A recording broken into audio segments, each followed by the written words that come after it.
Bon, elle est où notre voiture? Tu vois une Skyline toi? Ah bah elle est là. Juste derrière. D'accord, d'accord. On va faire le tour. Grosse ambiance ici. Ce petit scénic, regarde là-bas.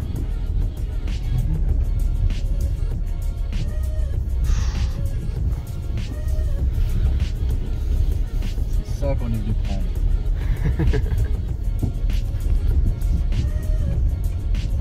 Ah, j'avoue que là, j'hésite. Toledo?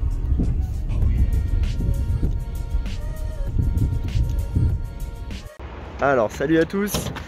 On est ici aujourd'hui à Nîmes. On est venu récupérer un véhicule. Et bah nickel. Je suis également Baptiste. Salut. Déjà vu dans les vidéos de Tanguy, qui a pas mal de Datsun.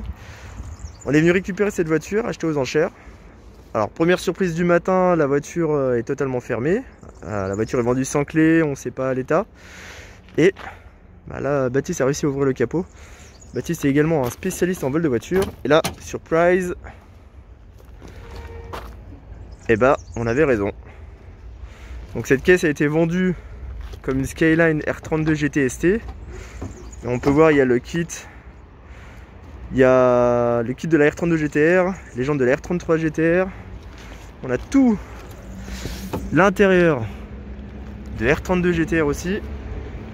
Et donc au lieu d'avoir son RB20, elle est sur le RB26 de la GTR également. Donc là on va faire un petit check-up. Bon bah l'huile est bonne. On va checker si le vélo tourne. Et là je pense qu'on a trouvé une belle pépite. Voilà, du coup on va essayer de voir si le vélo tourne. Bon, le moteur a l'air d'être déjà pas mal équipé.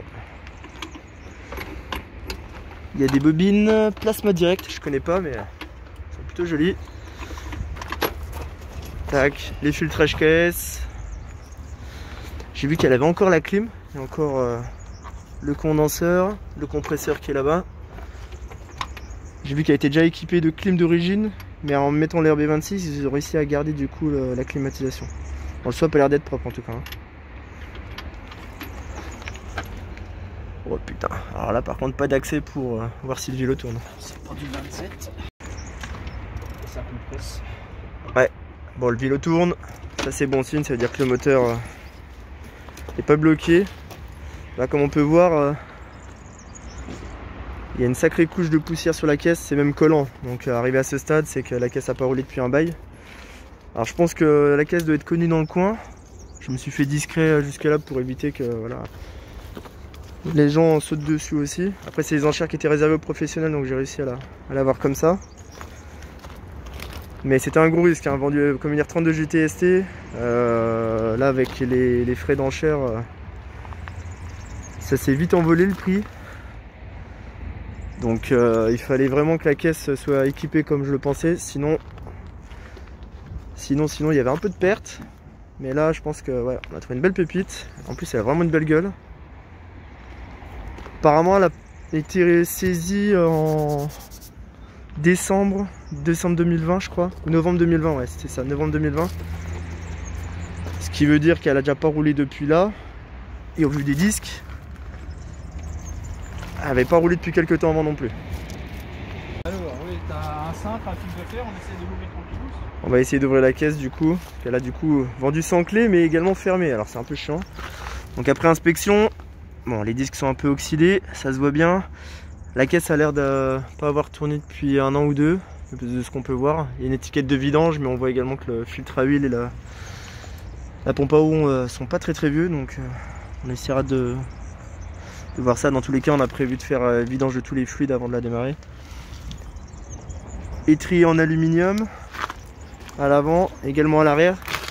Donc ça veut dire qu'elle est équipée des freins de la R32 GTR. Ça c'est des jantes de R33 GTR, des vrais. Bon, il y a center cap dégueu mais ça se voit que c'est des vrais, elles sont badgées Nissan. Elles ont été polies je pense un peu grossièrement. Bon les pneus sont grave fatigués. Châssis a l'air d'être en super état. Commence à rouiller les vieilles mamies là des années 90. l'échappement pas d'origine, ça va jusqu'au bout, il y a l'air d'y avoir toute la ligne. Bon, l'ami Baptiste a réussi à ouvrir la porte en utilisant la barre de capot. Alors vous le saurez, technique de voleur. D'abord, tirez sur le câble pour ouvrir le capot. Une fois capot ouvert, vous prenez la barre, vous décartez légèrement la vitre et avec ça, vous enlevez le loquet et la voiture est ouverte. Petite inspection. Bon, il y a quelques bricoles dans le coffre. En volant tuning. Tac. La pompe d'essence a l'air d'avoir été changée. Il y a une barre anti-roulis à l'arrière. Oh, des petites enceintes clairvoyantes. Bon, elle est propre la mémère, franchement, c'est plutôt cool. Elle est dans son jus. Mais ça fait une super base déjà pour faire une petite resto.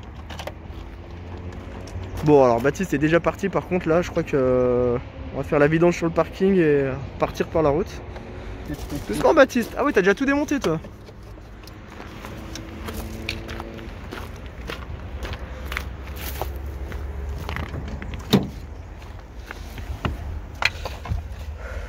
Déjà un volant en peau monardi.